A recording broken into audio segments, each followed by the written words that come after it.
Market Rashford ကိုရာသီကုန်မှာပေးသက်ဝယ်ယူသွားဖို့ဆုံးဖြတ်ခဲ့တဲ့ Aston Villa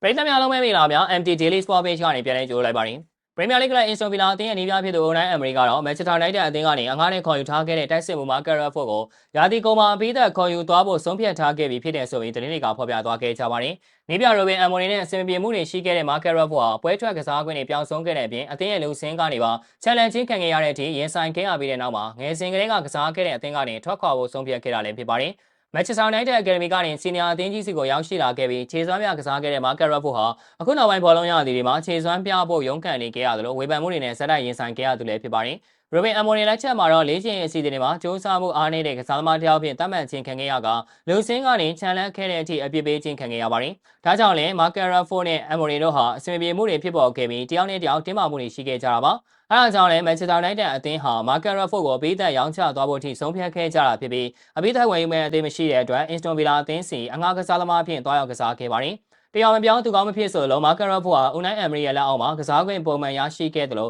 ခြေစွမ်းကောင်းတွေလည်းပြသနိုင်ခဲ့တဲ့အတွက်ဝေးကွာနေခဲ့တဲ့အင်္ဂလန်ရွေးစင်အသင်းမှာလည်းပြန်လည်ရွေးချယ်ခြင်းခံခဲ့ရတဲ့အထိမြင်တွေ့ခဲ့ရတာဖြစ်ပါတယ်။ပြီးခဲ့တဲ့နေ့ကစားခဲ့တဲ့ PSG အသင်းနဲ့ Champions League ပွဲစဉ်မှာလည်း Market Rashford ဟာခြေစွမ်းပြကစားနိုင်ခဲ့သလိုဂိုးဖန်တီးမှုတစ်ချိန်လည်းပြုလုပ်သွားနိုင်ခဲ့ပါတယ်။ PSG နဲ့ပွဲစဉ်ပြီးမှာ Unai Emery ကအခုအပြောင်းရွှေ့စီစဉ်ဖို့ကခက်ပါတယ်။အခြေအနေတွေနဲ့လာမယ့်ရက်သတ္တတွေမှာဘာတွေဖြစ်လာမလဲဆိုတာပေါ်မူတည်ပါတယ်။သူတတနဲ့တိုးတက်နေပါတယ်။ PSG နဲ့ပွဲကောင်းတစ်ပွဲကိုကစားခဲ့ပါတယ်။ကျွန်တော်တို့သူ့အတွက်အရန်ပြော့ပါတယ်ဆိုပြီးတော့ပြောဆိုသွားခဲ့ပါတယ်။ United ကစားသမားဟောင်း Rooney ကလည်းဒီည Market Rashford ရဲ့စွမ်းဆောင်ရည်ကအမခမ်းပဲလို့ကျွန်တော်ထင်တယ်။သူ့ပုံစံကအရင်ကပုံစံမျိုးပေါ့ကျွန်တော်တို့သိတဲ့ Rashford ရဲ့အစစ်မှန်ကိုမြင်တွေ့လိုက်ရသလိုပါပဲ။ပြီးတော့ Rashford က United မှာဒီလိုပုံစံအရင်လိုမျိုးလုပ်ပြနိုင်မှုပြန်လာမယ်လို့မျှော်လင့်ပါတယ်။ဒါကို United ပရိသတ်တွေမြင်ကျင်ကြမှာသိကြပါတယ်ဆိုပြီးတော့ PSG နဲ့ပွဲစဉ်ပြီးမှချီးကျူးသွားခဲ့တာဖြစ်ပါတယ်။ဘောလုံးအစားနဲ့ပတ်သက်တဲ့သတင်းတွေကိုအကောင်းဆုံးတင်ဆက်ပေးနေတဲ့ကျွန်တော်ရဲ့ page ကိုလည်း like and follow လုပ်ပေးခဲ့ကြဖို့ဖိတ်ခေါ်လိုက်ပါရစေ။အဆုံးထိကြည့်ရှုပေးခဲ့ကြတဲ့အတွက်အားလုံးကိုကျေးဇူးထူးပဲတင်ရှိပါတယ်ခင်ဗျာ။